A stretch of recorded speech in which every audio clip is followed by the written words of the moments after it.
नमस्कार, मैं हूं विचित्र शर्मा और आप देख रहे हैं न्यूज 18 जे&के लद्दाख हिमाचल। इन दिनों आप लोग जानते ही हैं कि फिजाओं में क्या चल रहा है। जी हां, इन दिनों फिजाओं में जो है सियासत चल रही है और माहौल देश और प्रदेश में चुनावी हुआ पड़ा है।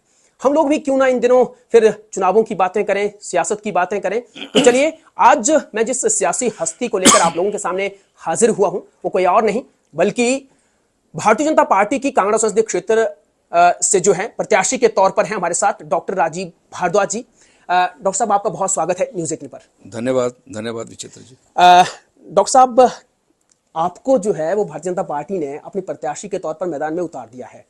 हालांकि हम आपको बड़ी सक्रियता के साथ काफी लंबे टाइम से जो है वो देख रहे हैं। आप इससे पहले तो दूसरों के लिए वोट मांगते रहे हैं, अब जब खुद की बारी आई है तो कैसा लग रहा है? बहुत अच्छा लग रहा है जी।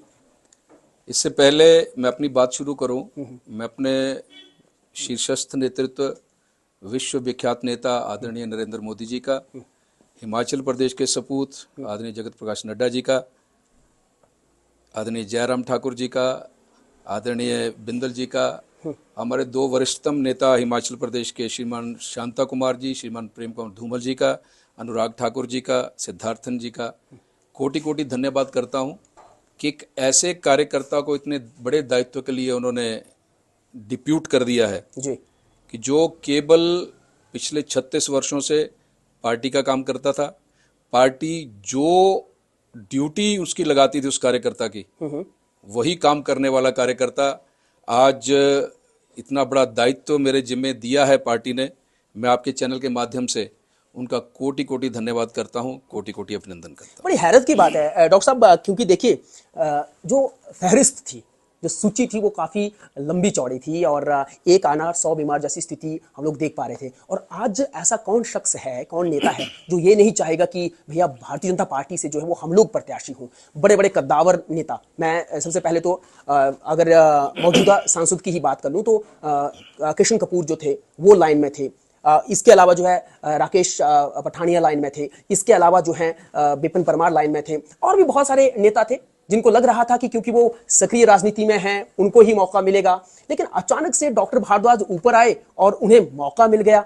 तो ये तमाम सारी चीजें जो हैं, क्या लगता है कि पिछले जो आप 5-10 साल से जो जितना एक्टिवली जो आप काम कर रहे थे उसका फायदा मिला है, या जो 36 साल की आप बात कर रहे हैं तब से जो काम कर रहे हैं वो कहीं ना कहीं पार्टी हाईकमान ने देखा होगा? मैं केवल ये कहना चाहता हूं कि भारतीय जनता पार्टी में जो हमारा पार्लियामेंट्री बोर्ड है, हमारा शीर्षस्थ नेतृत्व ये तय करता है किस कार्यकर्ता को किस समय किस मोर्चे पे खड़ा होना है, ये उसका निर्णय करते हैं। और दूसरी चीज मैं ये कहना चाहता हूं कि ये जो हमारा वरिष्ठतम नेतृत्व है, उनकी आंखों में एक्सरे मशीन है, वो हर कार्यकर्ता को मॉनिटर करती है। और मैं तो केवल ये कह सकता हूं कि मुझ जैसे एक छोटे से कार्यकर्ता को यदि मेरे नेतृत्व ने इस दायित्व के लिए चुना है तो मुझे लगता है कि ये उनकी उस मॉनिटरिंग का असर है। और जो मैंने 36 वर्षों में बड़े ईमानदारी से, बड़े समर्पण से और बड़ी मेहनत से पार्टी का काम किया है, क्योंकि पार्टी ने मुझे इन 36 वर्षों में जो कुछ दिया, चाहे वो मीठा था चाहे वो खट्टा था, मैंने उसको भगवान का प्रसाद समझकर ग्रहण किया। और मुझे लगता है कि यही एक कारण रहा होगा।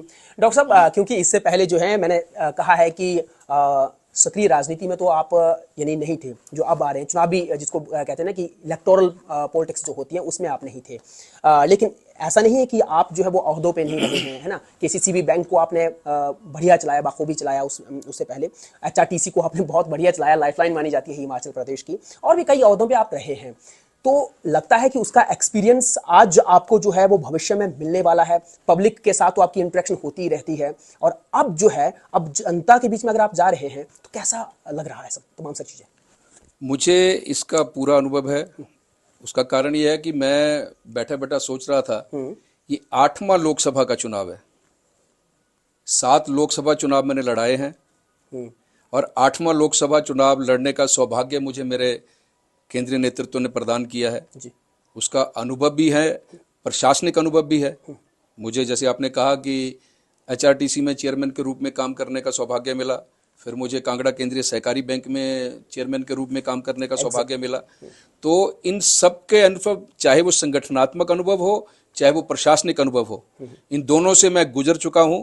और मैं, लगता है मुझे कि ये जो चुनाव लड़ रहा हूं मैं जी, इस चुनाव में ये अनुभव मेरे काम आने वाला है। पब्लिक के बीच में जब हम लोग जाते हैं तो क्या देखते हैं? क्योंकि देखिए, दूसरों के लिए वोट मांगना आसान होता है, अपने लिए वोट मांगना थोड़ा सा टफ रहता है। इसलिए क्योंकि पब्लिक की सीधी उम्मीदें आपके साथ होती है। आप जब डोर टू डोर कैंपेनिंग करेंगे तो जनता डेफिनेटली कहेंगे कि डॉक्टर साहब देखिए, अब आप डॉक्टर थे, है ना, जब हम आपके पास जाते थे आप बड़ी मीठी बातें करते थे, गोलियां देते थे, ठीक है, हमसे पैसे भी लेते थे, लेकिन यहां जो है आपको काम बिल्कुल निस्वार्थ भाव से करना होगा। तो क्या उस कसौटी पर भी आप खरा उतरने की कोशिश करेंगे? जनता क्या बोल रही है? मैं आपके चैनल के माध्यम से जनता जनार्दन को, क्योंकि मैं जनता को भगवान मानता हूँ, नेताओं के भविष्य का फैसला ये जनता जनार्दन करती है जी, और मेरे लिए तो ये बड़ी भगवान है। मैं आपके चैनल के माध्यम से अपनी इस जनता जनार्दन को ये विश्वास दिलाता हूँ जी, कि जो उम्मीदें एक सांसद के रूप में मेरे साथ उन्होंने रखी होंगी, उन पे अक्षरशः पालन करने का मैं प्रयत्न करूंगा।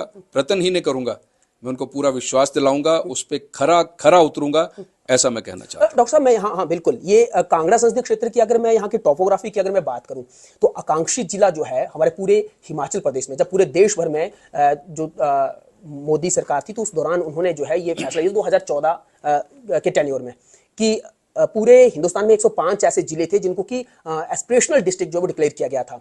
तो ये चंबा भी उसमें शुमार था, ये आप अच्छे से जानते हैं। तो चंबा को आप कितना समझते हैं, कांगड़ा को आप कितना समझते हैं, और चंबा को लेकर आपका क्या प्लान है और कांगड़ा को लेकर आपका क्या प्लान है? क्योंकि पूरा का पूरा संसदीय क्षेत्र, जैसे मैंने कहा कि टोपोग्राफी के लिहाज से बहुत जटिल है ये। चंबा में मुझे करीब करीब 9 वर्षों तक चंबा जिला का प्रभारी के रूप में काम करने का सौभाग्य मिला है। और मैं आपकी जानकारी के लिए बता दूं कि चंबा के जो जनता है, चंबा के जो हमारे कार्यकर्ता हैं, वो मुझे अपने परिवार का सदस्य मानते हैं। सबसे अधिक प्रसन्नता इस निर्णय की यदि किसी को हुई है तो चंबा जिला को हुई है। क्या बात है? कार्यकर्ता इतने प्रसन्न हैं, अपने काम में लग गए हैं, और मुझे लगता है कि आने वाले समय में सबसे बढ़िया रिजल्ट यदि कहीं से आएगा तो चंबा जिला से आएगा। चुनौती क्या मान रहे हैं अभी आप तो कह रहे हैं कि चलिए ठीक है, जनता के साथ आपका इंटरेक्शन रहा है 9 साल, 36 साल और बीच बीच में कई साल जो है वो गुजरे हैं जो आप पब्लिक के बीच में जाते रहे हैं। चुनौती क्या मानते हैं? कुछ अपनी पारिवारिक चुनौतियां मेरा कहने का अर्थ है कि पार्टी वाले जो नेता, क्योंकि आपके मौजूद, देखो अब आप हैट्रिक की तरफ आगे बढ़ रहे हैं। इससे पहले 2 मरतबा जो है आपके इनफैक्ट गुरु शांता कुमार जो है वो यहाँ से सांसद थे, उसके बाद उनकी जो लिगेसी थी वो किशन कपूर ने इतने बड़े मार्जिन से 72.2, ये मार्जिन कम नहीं है। तो ये भी एक मुझे लगता है कहीं ना कहीं जो वो आपके सामने बड़ा टारगेट है।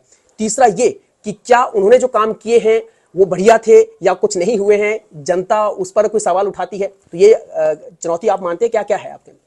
विकास जो है वो सतत प्रक्रिया है, विकास कभी समाप्त नहीं होता। जितना काम आप करते जाएंगे उतनी आकांक्षाएं जनता जनार्दन हमसे करती जाएगी।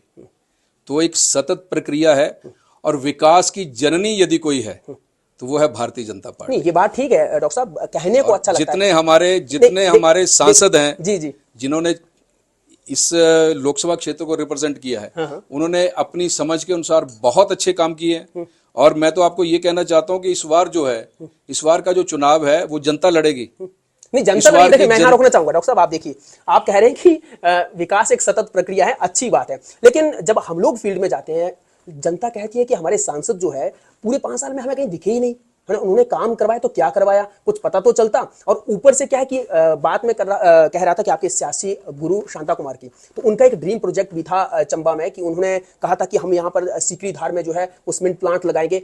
उसके अलावा और बहुत सारे बड़े मुद्दे जो हैं, जैसे हम लोग सेंट्रल यूनिवर्सिटी की बात करें, फोलेन की बात करें, सब सेंट्रल गवर्नमेंट के हवाले से होने थे।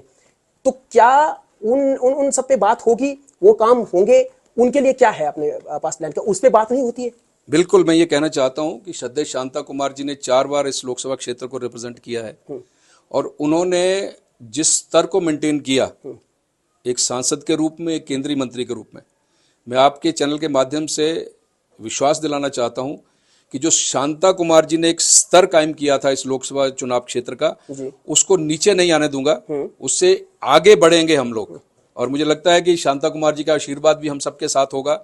और दूसरी बात, जहां तक आपने की है, चंबा को आदरणीय नरेंद्र भाई मोदी ने आकांक्षी जिला बनाया है, क्योंकि सबसे पिछड़े जिलों में यदि पूरे प्रदेश की बात करें तो जिला सिरमौर और जिला चंबा था, और थे, लेकिन एस्पिरेशनल में तो सिर्फ चंबा जिला है। जी, जी। हमारा सौभाग्य है, और एस्पिरेशनल डिस्ट्रिक्ट के नाते केंद्र की तरफ से जो असिस्टेंस मिलनी चाहिए जी। वो मोदी जी पूरी की पूरी हमें दे रहे हैं। तीसरी चीज, आपने शांता कुमार जी के उस ड्रीम प्रोजेक्ट की बात की है, सिकरी धार प्लांट का। जी। मैं आपकी जानकारी के लिए बता दूं, श्रद्धेय शांता कुमार जी जब केंद्र में मंत्री थे, स्वर्गीय वीरभद्र सिंह जी इस प्रदेश के मुख्यमंत्री थे, जी। उस समय उन्होंने कहा था आदरणीय वीरभद्र सिंह जी को कि आप इसका श्रेय ले लीजिए, जी। लेकिन ये जो है ये बड़ी जरूरत है, क्योंकि दाड़ला घाट देख लीजिए, जी, डेफिनेटली। बरमाणा के सीमेंट प्लांट देख लीजिए, कितना गरीब जिला था जिला बिलासपुर और जिला सोलन। बिल्कुल। आज वहां पे हर घर के आगे 5 ट्रक खड़े होते हैं। वही तो बात कह रहे थे ना चंबा के लोग, चंबा के लिए श्रद्धेय शांता कुमार जी ने पूरी कोशिश की थी, फिर हमारी सरकार बनी,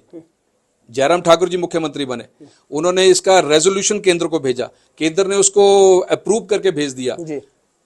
निविदाएं इनवाइट कर ली गई, लेकिन कुछ ऐसी परिस्थितियां बनी कि जो वहां की टोपोग्राफी है वो थोड़ी सी टफ टोपोग्राफी है, इस करके जो कंपनीज हैं वो नहीं आ पाई।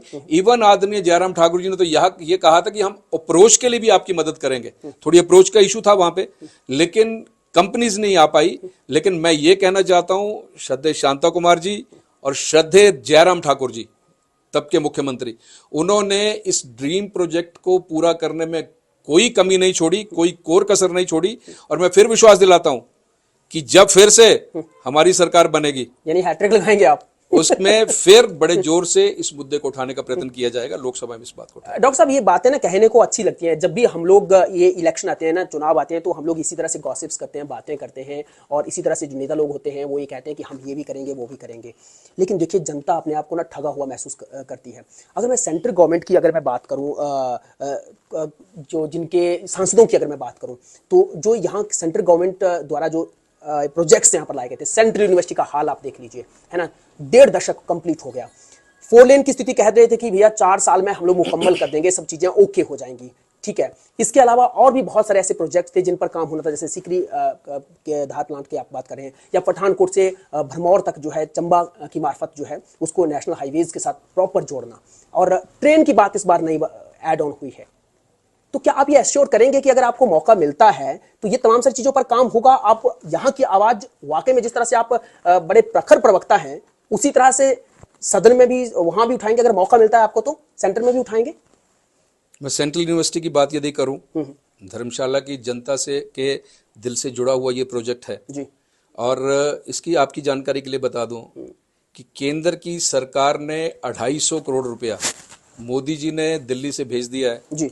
आदरणीय सुक्खू जी जो इस समय के प्रदेश के मुख्यमंत्री है, उन्होंने ये पैसा रोका है, और हम जब फिर से आएंगे, हैट्रिक लगाएंगे, तो इसको मजबूती से उठाएंगे और ये पैसा रिलीज करवाएंगे जी। पहली बात, इसके लिए प्रदेश की, हिमाचल की सरकार जिम्मेवार है। 250 करोड़ रुपया हमने दिया है। 30 करोड़ रुपया जो उन्होंने जमा करवाना था उसकी एवज में, वो आज तक नहीं किया, वो आएगा। तो ये 250 करोड़ यानी ये रुपया आप तो मोदी जी की तरफ से पड़ा, सब करवाएंगे, यानी करेंगे आप, अगर करेंगे, आपको क्यों नहीं मौका मिलता है तो। अभी मैं ये जानना चाहूंगा, देहरा का आप देख लीजिए कॉम्प्लेक्स, हाँ, 500 करोड़ रुपया मोदी जी ने दिया, देखिए इतने जोर से काम चला। वो लायक निकले ना। यहाँ की मैं बात कर रहा हूँ, यहाँ कौन था सांसद, तो यहाँ सोचना चाहिए था ना, यहाँ भी इनकी ओर से किया गया तो थोड़ा और अप्रोच करते हैं। ये तो हिमाचल सरकार को मैं दोष तो उनको, मैं हिमाचल सरकार को थोड़ा सा दबाव बनाते आप। ये हिमाचल सरकार को मैं दोष दूंगा। मोदी जी का आया हुआ पैसा रोक के रखा है, एनवायरमेंट क्लियरेंस हो गई है, उसकी एवज में जो 30 करोड़ रुपया जमा करवाना वो नहीं करवा पाए, जी जी, इसलिए रुका पड़ा। मैं ये कहना चाहूंगा, जानना चाहूंगा भी कि देखिए आपको मैदान में तो उतार दिया गया है, आप इस वक्त भारतीय जनता पार्टी के एक तरह से कांगड़ा संसदीय क्षेत्र के दूल्हे हैं। हालांकि विपक्ष की ओर से अभी कोई दूल्हा डिक्लेयर नहीं किया गया है कि किसके सर पर जो है वो सेहरा सजाया जाए, है ना।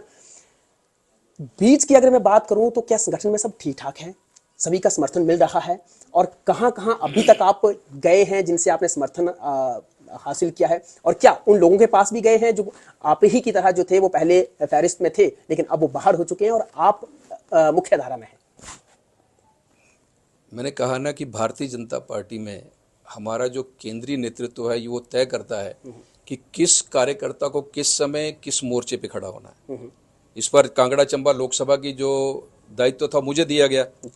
अब ये स्वाभाविक है कि जब टिकट की बात चलती है तो उस स्तर के 5, 6, 7 कार्यकर्ता होते हैं, सबकी इच्छा होती है, सबने अपना निवेदन भी किया होगा। जी अब उसमें से मैंने कहा ना कि हमारी पार्टी में बड़ी माइन्यूट मॉनिटरिंग होती है, उसमें उनको लगा कि मुझे इस बार कांगड़ा चंबा के दायित्व पर रहना चाहिए, तो मुझे टिकट दे दी गई। जी और जितने हमारे बाकी मित्र थे उन सब के घर में जाकर मैंने उनसे सहयोग, समर्थन, आशीर्वाद मांगा और सब ने बड़ी खुली बाहों से मेरा स्वागत किया और सब ने अपने घर में मुझे टोपी पहनाकर, शॉल पहनाकर, मेरा स्वागत करके, दिल से किया। टिक्का लगाकर दिल से उन्होंने मेरा स्वागत भी किया, समर्थन भी किया और सब लोग दिल से कार्यकर्ता के रूप में काम करने चाह रहे में कि डॉक्टर राजीव भारद्वाज जो है वो हैट्रिक यहाँ से लगाएं, भारतीय जनता पार्टी की नैया यहाँ से पार लगाएं।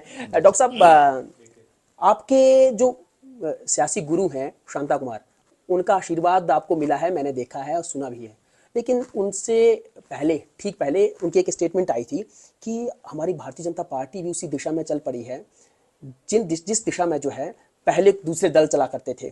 उन्होंने मौजूदा हालातों को, प्रदेश के जो मौजूदा हालात हैं, जिस तरह से अब उपचुनाव भी एक तरह से थोप दिए गए हैं इस हिमाचल प्रदेश की जनता के ऊपर, तो उन्होंने बड़ी चिंता जाहिर करी है। नहीं लगता कि उस स्टेटमेंट का खामियाजा भुगतना पड़ सकता है भारतीय जनता पार्टी को इन चुनावों में? श्रद्धेय शांता कुमार जी बहुत बड़े नेता हैं और मैं एक बड़ा छोटा सा तुच्छ सा कार्यकर्ता हूं। उन्होंने क्या कहा इसके विषय में मैं कोई टिप्पणी नहीं करूंगा। कृष्ण कपूर के स्तर नहीं है, मैं इस विषय पे कोई टिप्पणी नहीं करूंगा।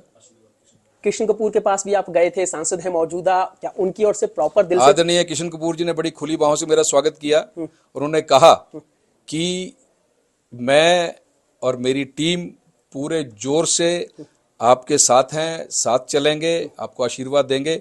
ये कृष्ण कपूर जी ने मुझे विश्वास दिलाया। मैंने कहा कि इलेक्टोरल पॉलिटिक्स में आप पहली मर्तबा जो है वो आप सक्रिय होने जा रहे हैं, तो अपनी क्या क्या ऐसे जो कुछ रणनीति है कि इस संसदीय क्षेत्र के लिए कुछ किया जाए, क्योंकि आप बहुत विजनरी जाने जाते हैं और बोलने में तो आप माहिर हैं ही, लेकिन काम की अगर आप बात की जाए तो क्या कुछ करने वाले हैं?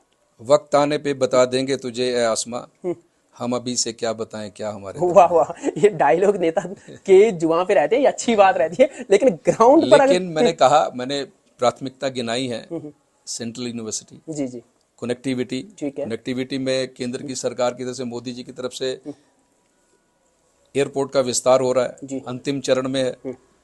4 लेन पठानकोट से शुरू हो जाइए, आप चक्की ब्रिज से मंडी तक देख लीजिए कितना जोर शोर से काम चला है। रेलवे पे कुछ करेंगे? रेलवे पे कनेक्टिविटी पे बात करेंगे, ब्रॉडगेज की बात करी थी साल 2017 बिल्कुल बिल्कुल बात करेंगे, बिल्कुल बात करेंगे। इसमें जो मैंने कहा है कि यदि प्रभु ने यह आशीर्वाद दिया तो जितना हमारा वरिष्ठतम नेतृत्व है हिमाचल प्रदेश का, उनके साथ बैठकर, उनसे सलाह मशवरा करके, उनका आशीर्वाद लेकर जो कांगड़ा संसदीय क्षेत्र की समस्याएं हैं, बहुत कुछ कर दिया है मोदी जी ने। जो बचा होगा वो लोकसभा में बड़े आवाजें बुलंद उठाया जाएगा, ऐसा मैं आपको विश्वास। चलिए, बहुत धन्यवाद। डॉक्टर राजीव भारद्वाज हैं, बोलने में देखिए प्रखर प्रवक्ता हैं भारतीय जनता पार्टी के, और जब मंच संभालते हैं तो उस वक्त जो है जो जनसभा होती है, जो जनता होती है, वो सिर्फ पिन ड्रॉप साइलेंस होकर जो है वो सुनती है इनको। लेकिन काम के मामले में अब ये क्या गुल खिलाते हैं, अगर इनको मौका मिलता है वो तो वक्त ही बताएगा। लेकिन फिलहाल इन्होंने ये एश्योर करवाया है कि अगर इनको मौका मिलता है और भारतीय जनता पार्टी कांगड़ा संसदीय क्षेत्र से हैट्रिक लगाती है तो निश्चित तौर पर जो है जनता की कसौटी पर खरा उतरने की कोशिश करेंगे। इस कार्यक्रम में इतना ही, मुझे दीजिए इजाजत और देश दुनिया की खबरों के लिए आप बने रहें न्यूज़ 18 के साथ। शुक्रिया।